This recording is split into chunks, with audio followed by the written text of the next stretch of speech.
Olá, bom dia. Convido todos aqueles que podem, querem estar conosco neste devocional, nesse momento de oração. Olha que interessante, hoje faz 68 dias que nós estamos orando juntos e falando do Evangelho, aprendendo a Bíblia Sagrada, tendo esse devocional tão precioso. Olá, Darli! Olá, meninas! Como que vocês estão? Edene, Amore. O Ciro, eu vou contar aqui pra vocês, é a coisa mais engraçada. Darli, já faz, hoje é o 68, já faz 68 dias que nós estamos tendo devocional e oração da palavra. O Ciro, em vez de estar aqui me ouvindo, ele está lá em cima e liga o celular para me ouvir. Ai, mas faz 68 dias que a gente já está orando, que a gente já está tendo o nosso devocional. Vocês têm a agendinha de oração de vocês? Olha aqui a agendinha. Esse risquinho aqui é a Claire, ó.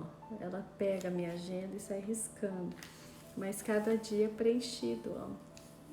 Então a gente já tá no 68. Olha só. Então vamos lá. Vamos lá. Então eu vou convidar vocês que podem vão poder abrir a Bíblia Sagrada. Vamos abrir a Bíblia Sagrada no livro de Neemias. O Ciro tá lá em cima no quarto, ele fica escrevendo aqui. No capítulo 4. Amém? Livro de Neemias, capítulo 4. Nós estamos dando continuidade ao livro de Neemias. Não sei quantos dias eu vou ficar só no livro de Neemias, porque ele traz muito aprendizado de vida. A gente precisa ter profundidade nesses princípios.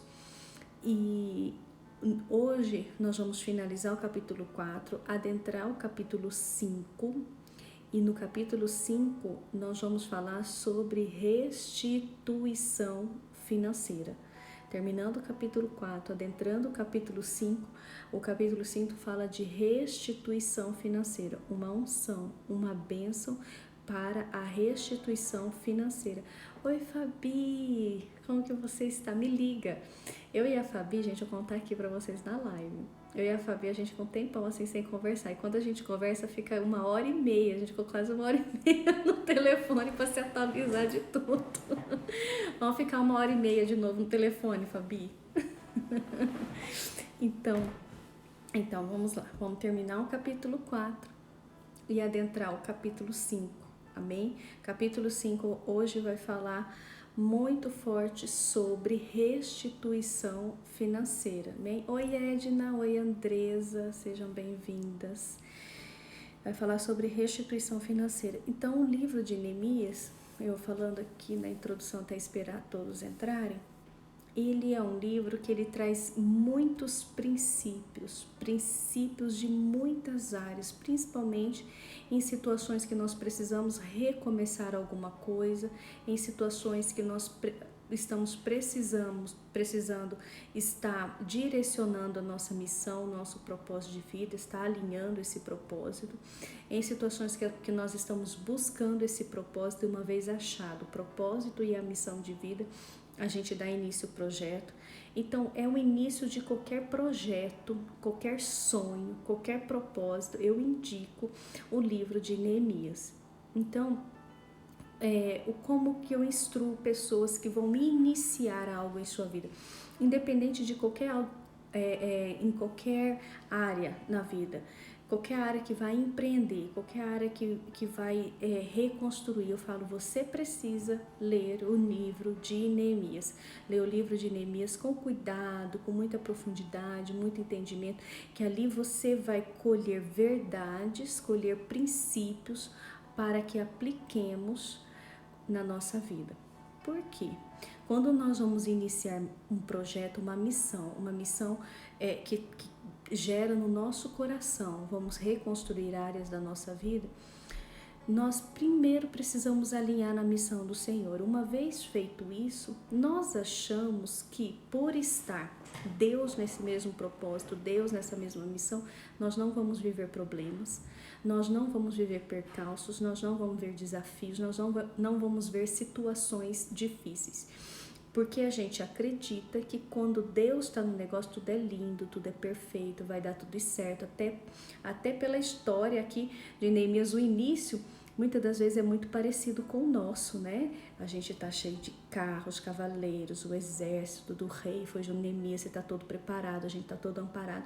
Então, acho que vai ser tudo maravilhoso. Não vai. Todo empreendimento, toda nova situação, toda nova reconstrução, o que você vai ver diante de você durante essa caminhada? Muitos problemas, muitos desafios, muitas coisas a serem resolvidas, muitas situações inesperadas, muitas pessoas de corações ruins, muitas situações que a gente não espera, mas quando a gente lê o livro de Neemias, a gente já tem isso no nosso coração e já sabe como resolver e já sabe o que espera. Amém? Então vamos lá, são 2h02 da manhã. Vou pedir para vocês abrirem no livro de Neemias, capítulo 4, no versículo 14, onde nós paramos ontem. Ontem, Neemias, ele já estava no processo de finalização da reconstrução do muro. Estava na metade, digamos assim, na reconstrução de Jerusalém. Mas os inimigos, as pessoas que nós aprendemos lá no capítulo 1, que não vão participar, que não vão fazer parte, que não vão ter o mérito, que não vai estar com você no seu futuro, que não vai se alegrar com você, que não vai ter parte, né, desta alegria, eles vão se levantar, eles vão trazer situações constrangedoras para perturbar, para atrapalhar, para destruir, e a gente precisa estar, no mínimo, avisado disso. E também nós aprendemos que, por experiência, muitos desistem da reconstrução, do propósito da missão e da caminhada, porque eles ignoram ou às vezes não acreditam na existência dessas pessoas. Sanbalate, Tobias e Gesem são pessoas aqui, mas eles são movidos por um espírito. E a gente não pode virar as costas para aqueles que possuem o espírito de ira. Essas pessoas atuam como perseguidores, como pessoas que vieram para destruir e atrapalhar todo o teu projeto e toda a missão. Então, eles sabendo que Neemias estava indo avante, a obra estava acontecendo, as portas estavam sendo, né, levantadas e tudo estava indo bem, ele conseguiu liderar a multidão. Ele passou por zombaria, ele passou por oposição, ele passou por conspiração, ele passou por ameaça e agora ele está sendo ameaçado de guerra e ameaçado de morte também. Então, quando o diabo ele não sabe mais o que fazer com você, ele vai dar um jeito de te ameaçar, ficar te ameaçando até que você desista. Mas sabe qual que é a palavra que eu trago aqui em cima da mensagem de Neemias? Não desiste, alinha a missão, continua na missão, viva o propósito, mas não entrega essa obra para o diabo, porque no final você vai receber a honra e a autoridade do processo de reconstrução. Então não entrega para o diabo. Então vamos lá. E daí ele fez o quê? Levantou todos e disse, aí que paramos ontem, né? E declarou, não temais, lembrai-vos do Senhor, grande e temível, pelejai pelos vossos irmãos, vossos filhos, vossas mulheres e vossas casas. Então, você se levantar com uma unção de reconstrução, isso não é só por causa de você, é por causa da tua família, da tua esposa, do teu esposo, isso é por causa da tua linhagem, isso é por causa da sua nova geração. Essa unção, ela vem merecedora de transformação de toda a sua linhagem. Você precisa ficar firme para mudar a história de sua família. Então não temas, não entrega, até porque isso não diz respeito quem você é, diz respeito quem eles são. Não entrega e lembra que o Senhor é grande e temível. Então vamos lá. Versículo 15. Ouvindo nossos inimigos, que já o sabíamos, que Deus tinha dissipado o conselho deles, voltamos todos ao muro, cada um à sua obra. Desde aquele dia, metade dos meus moços trabalhavam na obra, e metade deles tinha se armado de lanças, escudos, arcos e couraças. Os chefes davam todo apoio à casa de Judá. Os carregadores, por si mesmos, transportavam o material, com uma mão trabalhavam e com outra mão seguravam a arma. Agora, olha que situação. Não bastasse só trabalhar, reconstruir, ainda a gente tem que usar a outra mão para combater o inimigo. É nesse momento que muitos não permanecem para reconstruir a sua história. É nesse momento que muitos eles desistem de lutar pela mudança de vida. Por quê? Eles não entendem que com uma mão você continua a obra e com a outra mão você peleja contra os inimigos. Geralmente as pessoas desistem quando vê a peleja do inimigo, quando vê as pessoas se levantando, ou pessoas, dependendo da proporção da tua obra. Quanto maior a tua obra, mais pessoas com espírito irado. Quanto menor a sua obra, menos pessoas com espírito irado. Tudo depende da proporção. Então, geralmente é nesse momento que as pessoas dizem isso. Puxa vida, eu estou trabalhando tanto e essa é a recompensa que eu recebo. Perseguidor, caluniador, fofoqueiro, gente que não tem o que fazer, fica tentando parar a minha obra, fica tentando zombar da minha obra, fica tentando sobre a minha capacidade, escarnece de quem eu sou, falando de coisas que não diz respeito a mim, mas de situações que aconteceram. Nesse momento muitos desistem, muitos nesse momento dizem: não vou continuar, vou abandonar essa situação, vou abandonar o meu ministério, vou abandonar meu propósito, vou abandonar o meu chamado, vou abandonar o meu trabalho, vou abandonar esse casamento, vou abandonar.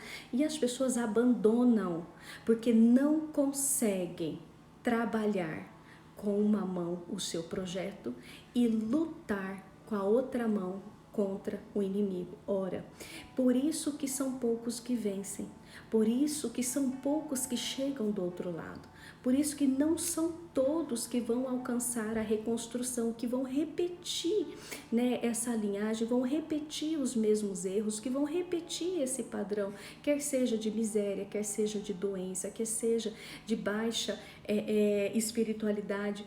Então, essa repetição é por quê? Porque às vezes nos é ensinado que a caminhada é maravilhosa. Às vezes nos é ensinado que a gente só tem que trabalhar muito. E o trabalho vai trazer a recompensa de outras coisas. Não, isso não é verdade. Isso não é verdade nem no mundo real, isso nem é verdade biblicamente. Quem pregou isso, pregou errado.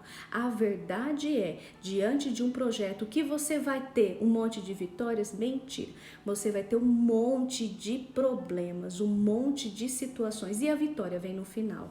Se você permanecer essa caminhada de você continuar o teu projeto, continuar a tua obra e com a tua outra mão você for capaz de gerenciar e saber lidar com Sambalate, Tobias e toda a tua equipe, você vai passar por essa situação e você vai passar com honra, honrado. Fecha o ouvido e vai para frente.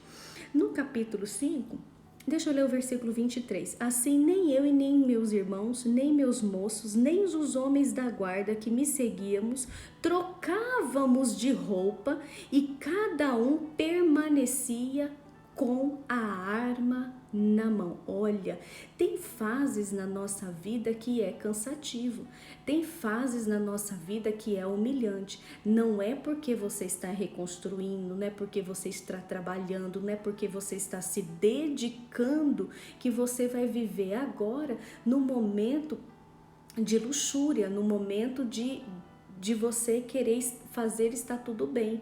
Não, nessa hora, existem momentos na nossa vida que nós vamos trabalhar tanto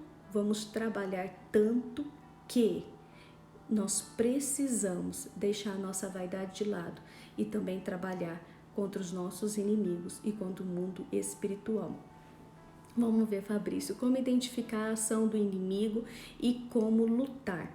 Fabrício, nesse caso aqui de Neemias, a gente identifica o inimigo quando ele é contra o projeto de restauração e de reconstrução da tua vida, do teu projeto, do teu sonho. Quando você reconhece primeiro que o teu sonho, o teu projeto, ele tem parte com Deus, a sua missão é alinhada à vontade de Deus e você decide viver essa missão, viver esse propósito, qualquer pessoa que se levanta para escarnecer, para zombar, para opor essa obra de reconstrução, ele é considerado um inimigo não seu, mas também de Deus, porque Deus tem parte ao seu negócio. E como lutar? Aqui a gente aprendeu lá no capítulo 1 e capítulo 2 que Neemias usava de duas formas, na oração e também com ações. Então, quer seja com ações legais ou também com oração. Também ele usava de se proteger através da oração no capítulo 4, mas também ele se protegia com armas na mão. Então ele usava sempre os dois métodos, os físicos e os espirituais. Os dois andavam alinhados nas ações de Neemias e funcionavam. No capítulo 5, vai acontecer uma reviravolta agora no meio daquele povo. Por quê? Aquele povo, ele estava passando por fome, por miséria, com opressão, por humilhação e ainda estava restaurando, ainda estava reconstruindo os muros e as portas de Jerusalém. E nesse momento, eles estavam tendo um trabalho dobrado. Eles precisavam vigiar de dia e de noite o inimigo e trabalhar também. Só que imagine o coração. Poxa vida, eu tenho que lidar com o inimigo, eu tenho que trabalhar e a minha situação financeira não está da melhor que existe. Quantos problemas Neemias agora vai ter que contornar para que a tua missão aconteça até o final? Ora, nesse caso aqui, Deus começa a trazer uma chave bíblica, uma chave espiritual.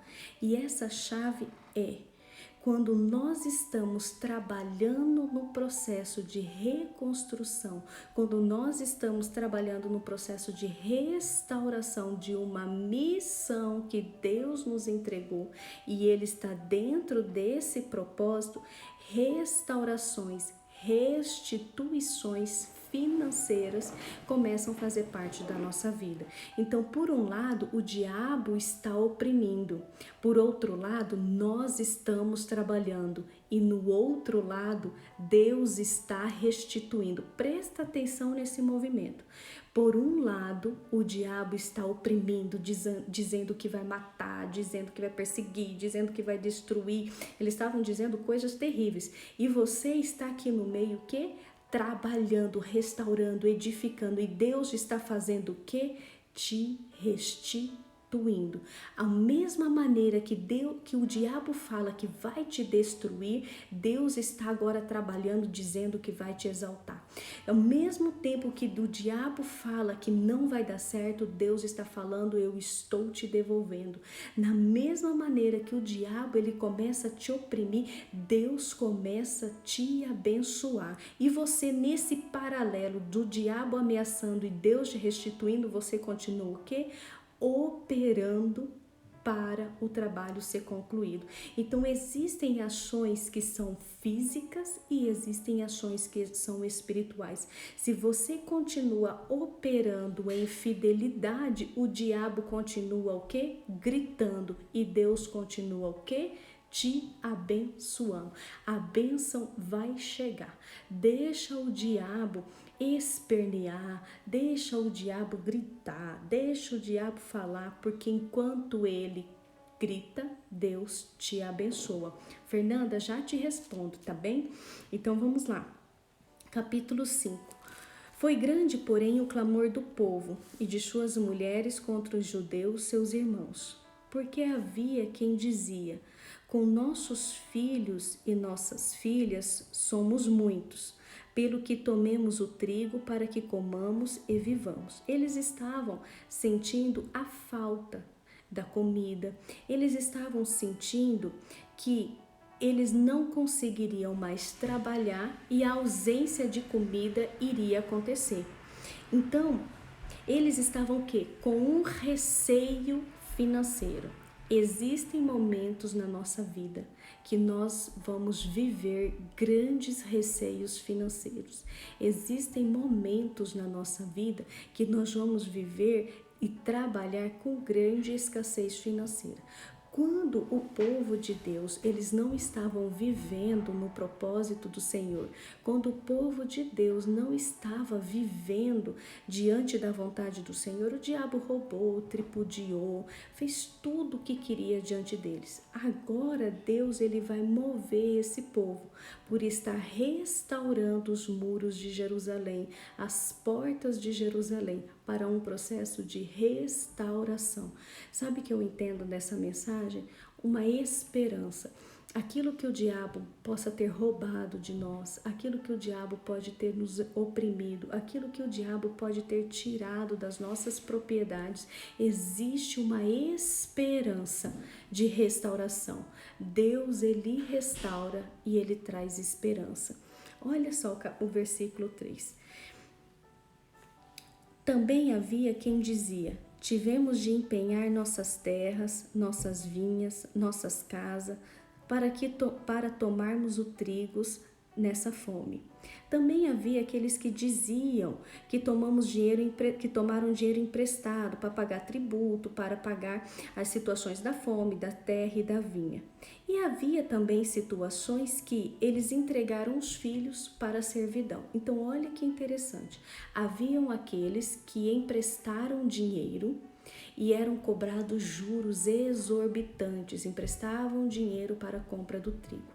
Haviam aqueles que empenharam as terras e essas terras foram tomadas. Por quê? Por causa do momento da fome, do desespero. Haviam também aqueles que tomaram as vinhas, empenharam as vinhas. Por quê? Porque eles estavam passando pela fome e eles não conseguiam pagar, e ali eles empenhavam pela troca dos filhos e do trigo. Haviam aqueles também que entregavam as filhas e os filhos para a servidão, para servirem de escravos, porque eles não estavam conseguindo ter o trigo, ter o pão. Então, olha 4 situações que o diabo age. Vamos atentar para isso?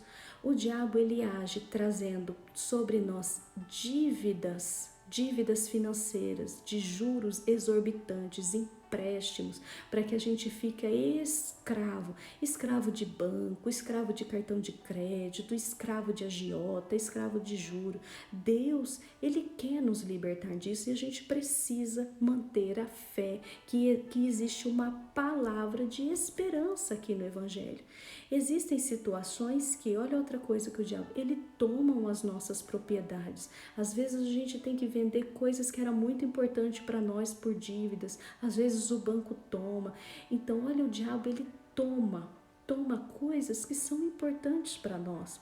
Às vezes ele toma produções, as vinhas eram as produções, e às vezes entregamos até os nossos filhos para trabalhar o que de escravidão. Sabe o que eu aprendo hoje, na realidade de hoje, é os jovens, né, que eles não têm a oportunidade, por exemplo, de estar numa faculdade, dedicando ao estudo, dedicando, né, na profundidade intelectual, e tem que deixar a faculdade, deixar o segundo grau, por exemplo, para trabalhar, para dar conta da sua vida. O diabo, ele rouba isso também dos nossos filhos. Não que isso seja honroso, trabalhar, mas poderia ser diferente. Eles poderiam estudar, ou eles poderiam estudar e trabalhar. Tudo pode ser diferente.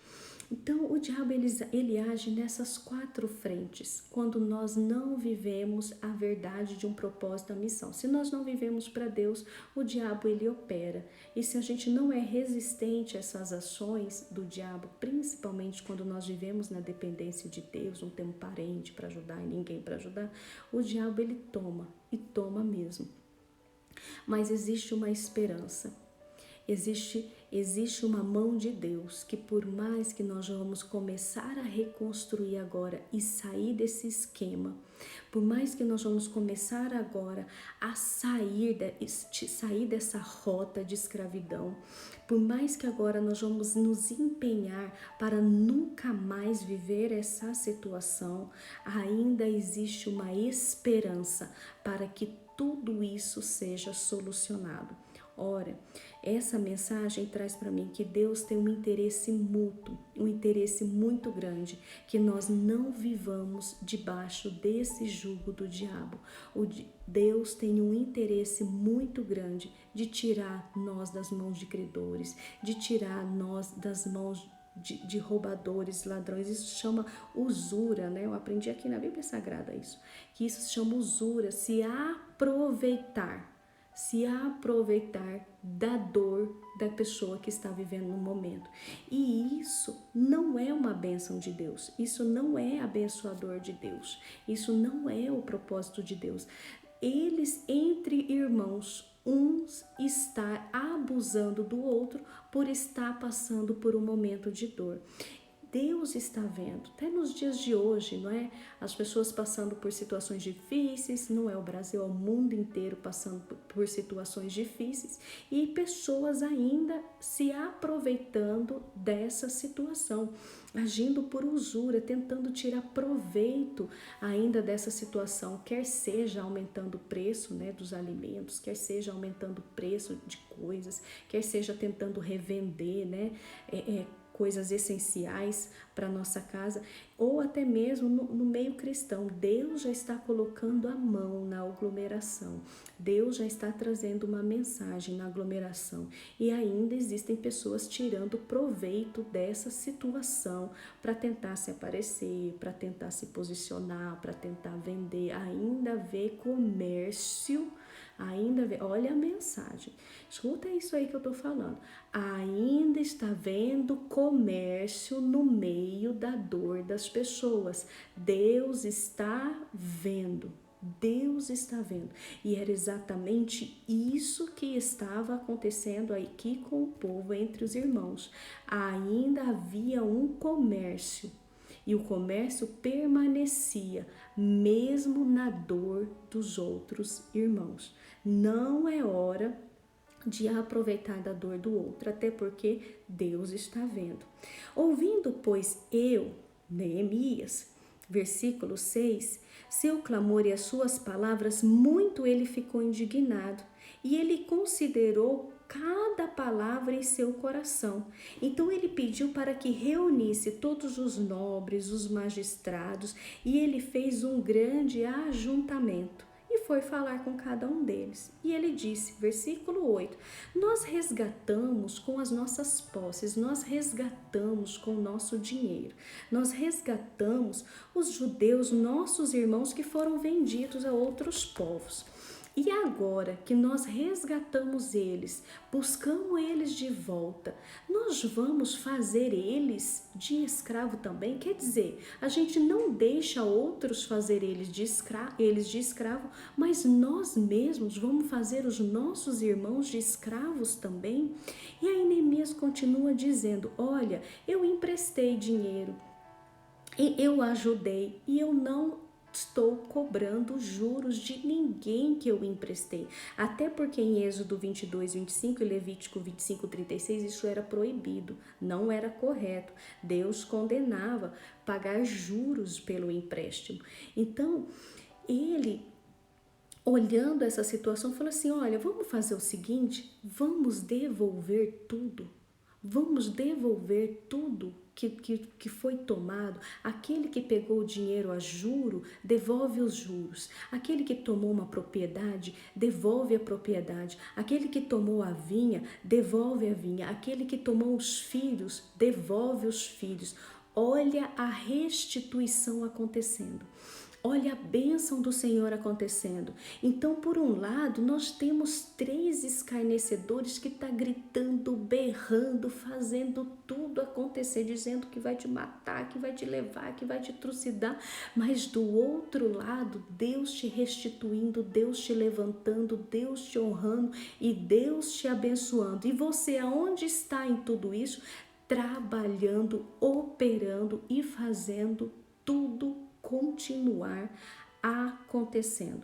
Ainda há esperança de restituição.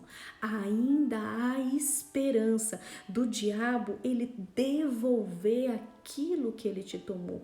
Ainda há esperança de você ter as suas propriedades de volta, as suas terras de volta, os seus juros de volta, aquilo que o diabo te tomou de volta, se você entrar no meio do mistério espiritual e voltar a fazer a obra do Senhor. Essas pessoas, elas foram restituídas por um único motivo, porque elas voltaram a restaurar os muros e as portas de Jerusalém. Existe uma bênção especial para os verdadeiros restauradores. Existe uma bênção especial para aqueles que cooperam com a obra de Deus. Existe uma bênção especial para aqueles que verdadeiramente vivem a missão e o propósito de Deus. Pode ser diferente. Há esperança. E agora, o plano de Neemias, ele é aceito. O plano de Neemias dá certo. E eu vou usar a mesma palavra do Ciro no versículo 13. E ele faz o maior ato profético já existente nessa situação, nessa palavra. Naquele tempo, eles tinham o costume de andar com um bolso na frente do seu colo, mais próximo do coração, um grande bolso. E ali eles guardavam os seus pertences, os seus principais pertences naquele bolso. Tudo que lhe era muito importante, ele guardava naquele bolso. Então, nessa vestimenta, tinha esse costume desse grande bolso perto do peito. E quando Neemias reuniu todos e disse que se todos estavam nesse propósito, todos disseram o quê? Amém. E o que Neemias faz? Vamos lá. Então disseram, nós os restituiremos e nada exigiremos deles. Procedemos assim como dizes. Então chamei os sacerdotes e os fiz jurar, como fariam conforme esta palavra. Também meu regaço, esse regaço é esse grande bolso que ficava no coração. Sacudi, disse. Então ele pegou aquele bolso. Se eu tivesse um bolso aqui, eu ia até mostrar. Ele pegou aquele bolso e colocou o bolso para fora. O bolso ele não tem um saquinho por dentro, ele coloca aquele saquinho para o lado de fora. E ele pega aquele saquinho de fora e começa a sacudir, diz assim, assim sacuda Deus todo homem da sua casa e do seu trabalho, que não cumprir esta palavra, e assim seja sacudido e fique vazio. Toda a congregação disse amém, e louvaram o Senhor, e o povo fez conforme esta palavra. Havia um costume, um ritual, para aqueles que eram amaldiçoados quando eles agiam de forma de usura, de engano, para extorquir pessoas, para usar da dor de pessoas para a sua própria promoção, para o seu próprio comércio, né, para o seu próprio benefício.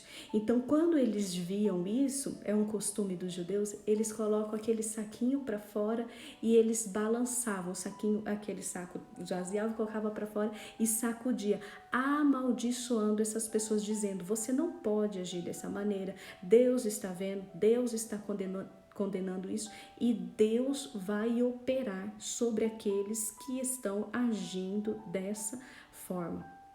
Então, para aqueles que creem, será que eu falo isso aqui?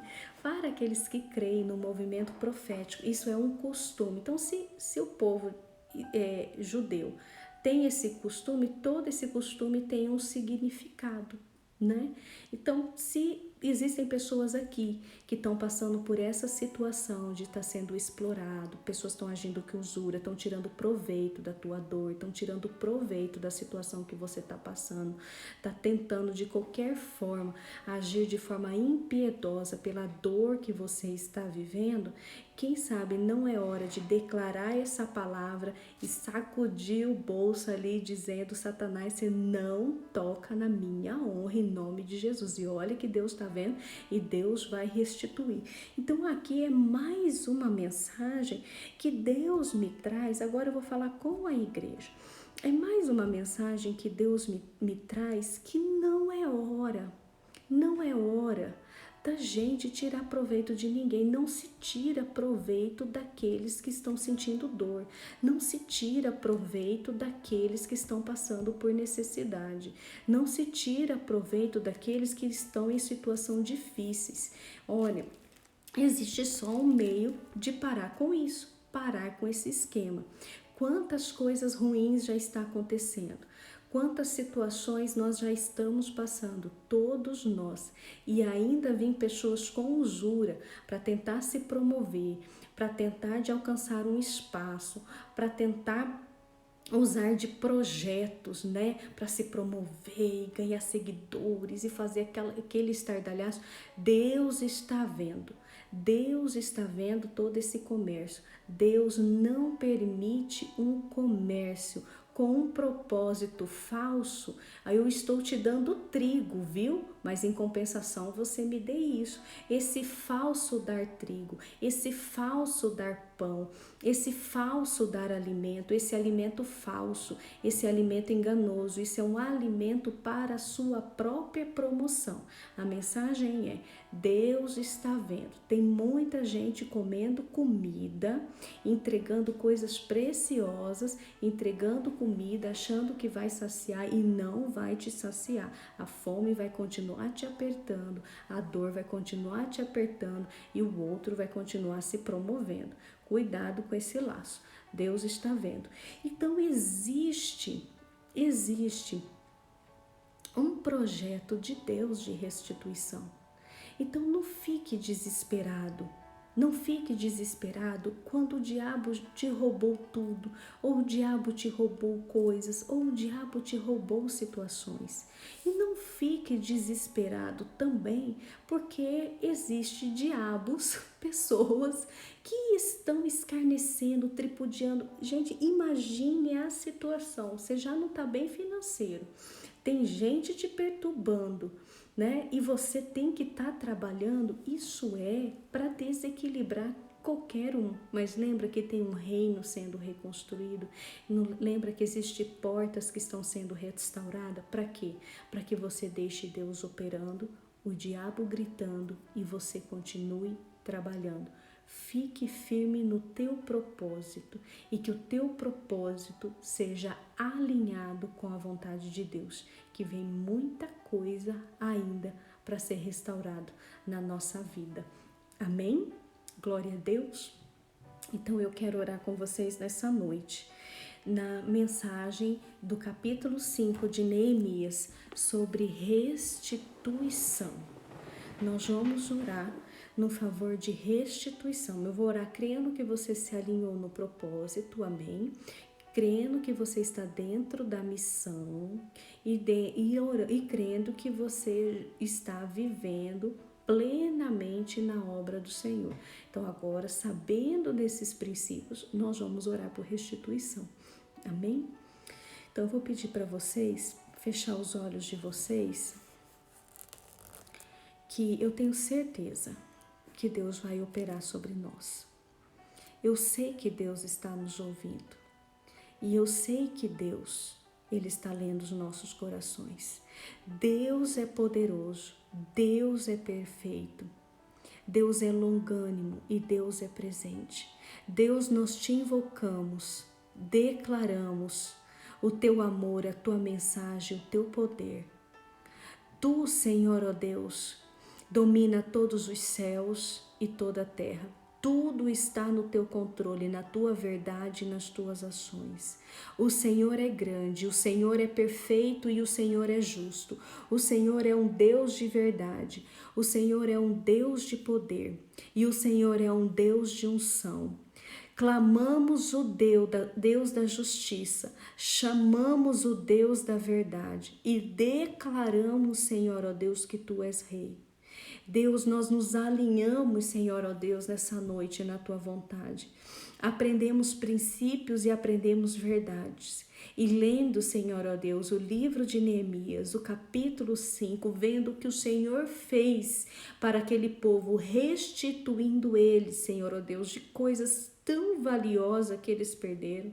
Tiraram, Senhor, ó Deus, um povo do jugo da escravidão financeira, da escravidão dos juros, da escravidão do empréstimo, da escravidão, Senhor, ó Deus, de perder bens, da escravidão de conseguir conquistar e perder. Deus, nós vimos na Tua palavra que o Senhor restitui. E nós estamos nesta noite, Senhor, ó Deus, clamando e buscando o Deus, a face da restituição. A restituição, Senhor, ó Deus, aonde o diabo tocou. Que o nosso coração nesta noite seja movido para viver a verdade. Deus, todos nós queremos viver a Tua missão. Todos nós queremos viver o Teu propósito. Todos nós queremos fazer a Tua vontade. Nos ensina, nos mostra o caminho, nos dê a direção, Senhor, ó Deus. Nós entendemos que muitos vão gritar, muitos podem perseguir, muitos podem zombar, mas nós sabemos, Senhor, ó Deus, que o Senhor é o que move a história, o Senhor é o que cumpre a história e o Senhor, Deus, que dissipa os nossos inimigos. Nesta noite em especial, nós oramos pela restituição. Restituição, Senhor, ó Deus, de tudo que o diabo roubou. Eu oro, Senhor, ó Deus, para as pessoas que estão amarradas pelos bancos, amarradas pelos juros, amarrados pelos cartões de créditos, amarrados, Senhor, ó Deus, pelos agiotas, pelos juros abusivos, Senhor, ó Deus, por dívidas. O Senhor é aquele, Senhor, ó Deus, que nos livra e nos tira e traz uma solução para essa situação. Deus, em nome de Jesus, há pessoas que entregaram as suas propriedades, suas casas, sua casa de lazer, entregaram seus carros, entregaram, Senhor, ó Deus, seus bens em dívida, Senhor, ó Deus. Está escrito aqui nesta palavra que o Senhor restitui. O Senhor pode fazer um rebuliço, mudar essa história. O Senhor pode honrar e trazer dupla honra. O Senhor pode trazer novos caminhos e recuperação. O Senhor pode fazer, Senhor, coisas que não existem se tornar existentes. Eu não sei como o Senhor agirá, Senhor, ó Deus, em cada um de nós, mas nós sabemos que o Senhor faz. A mensagem está clara aqui no Teu Evangelho, que eles devolve. Devolva, Senhor, ó Deus, tudo que foi roubado. Não importa, Senhor, ó Deus, pelos nossos erros. Não importa, Senhor, ó Deus, se for consequências, mas aqui, Senhor, ó Deus, o Senhor não importou. Somente se importou pelo coração que estava na obra e o Senhor restituiu, tirou da mão do diabo e tirou, Senhor, ó Deus, esse povo desse esquema, desse jugo, Senhor, ó Deus, de opressão. Senhor, ó Deus, a Tua palavra declara que seríamos cabeça, que daríamos emprestado, Senhor, ó Deus, mas não tomaríamos por emprestado. O Senhor declarou, Senhor, ó Deus, na Tua palavra que seríamos abençoador, mas nós não seríamos aqueles que tomaríamos por empréstimo. Deus, quebra esse jugo na nossa vida. Quebra, Senhor, ó Deus, essa direção do diabo, quebra esse esquema do maligno. Deus, nós removemos, Senhor, ó Deus, todos o espírito de usura que nos cercam. Removemos, Senhor, ó Deus, da nossa vida esse esquema. Apresentamos todas as dívidas, apresentamos, Senhor, ó Deus, todas as situações de maldade e nós rasgamos, anulamos, desfazemos, Senhor, ó Deus, cada uma delas.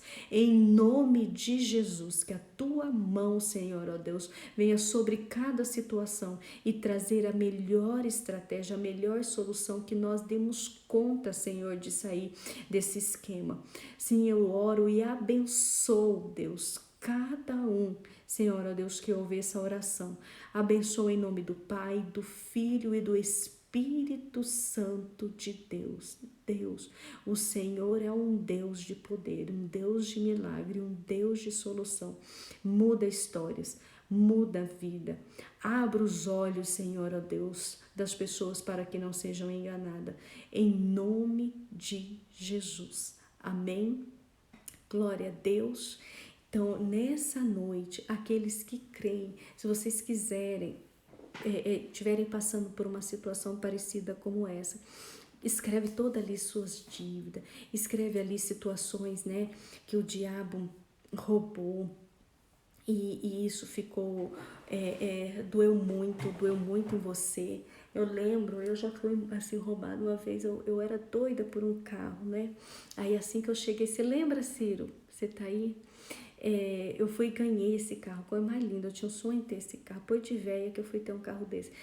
Eu fiquei com o carro nem um mês, não roubaram ele na porta de casa, com arma e tudo, perdi o carro, pronto, acabou. Nunca mais eu comprei um carro daquele, e depois nunca mais nem quis saber de carro, eu peguei o apego por aquilo, assim, o diabo toma assim da gente umas coisas que não faz sentido. Então eu vou até orar nisso, eu não parei para orar sobre isso. Você escreve coisas assim que o diabo tá te roubando, dívidas, finanças, se você teve que entregar propriedades, coisas assim absurdas, né, que estão usando de usura, ora, declara no capítulo 5, versículo 12 e 13. Quer ver? Aqui, não, a partir do versículo 10. Do versículo 10 ao versículo 13, você ora e profetiza. Não custa, é de graça. Ó, faz aí. Então, vai lá, ora, profetiza em cima desses juros e pede a restituição. Pede a restituição. E aí você pega e levanta os bolsos assim. É doido, fala, não custa nada. O que tem? Vai lá, levanta os bolsos e declara, amaldiçoa essa situação. Você tem que amaldiçoar esse esquema de usura, esse esquema de engano. Você tem que amaldiçoar, você não pode mais viver debaixo disso. Você tem que declarar, nunca mais vai pegar empréstimo, nunca mais vai usar cartão de crédito, nunca mais vai perder nada para banco, nunca mais vai perder nada para ninguém. Você vai emprestar, mas você não vai tomar emprestado. Você vai amaldiçoar esse esquema, você vai amaldiçoar essa opressão do diabo. E aí quando você amaldiçoa, você vai crer que saiu disso, em nome de Jesus. Olha, isso aqui não é para nós. Eu também estou dizendo isso para a minha vida, para todos nós, né? Então, isso aqui não é segunda, Vilma? Confirma para mim se não é segunda. Eu achei que era segunda-feira. Eu falo, fazendo a mensagem de segunda para terça, que terminava o jejum. Amaldiçoa essa situação. Amém? Não permita mais viver em função de banco, de nada, de não perder nada. Você não vai perder mais nada em nome de Jesus. Glória a Deus. Então essa é a mensagem, né, de restituição no meio do caos, restituição no meio da perseguição, e ainda você vai ser treinado para uma nova situação e uma nova batalha. Amém? Glória a Deus. Então amanhã nós vamos falar o capítulo 6, que novamente Sanbalate, Tobias e Gesem, ele vai aparecer, e nós vamos encerrar então o nosso jejum e oração pelo dom de sabedoria. Glória a Deus. Então, vou deixar vocês dormir, senão eu fico falando. Vocês devem estar cansados. Então, pega essa palavra, faz esse ato profético, não te custa nada, mas tem que fazer com fé. Se for fazer rindo, brincando, também não dá certo. Faz com fé, do jeito que a Bíblia está aqui falando, você está fazendo só o que a Bíblia fala, e creia nisso e sai desse esquema, no meio desse caos. Amém? Um grande beijo para vocês. Até amanhã, na continuação dessa história. Beijo, beijo, até mais. Eu vou responder as perguntas direto no direct, tá bem? Vou responder. Não esqueci de responder as perguntas aqui. Beijo!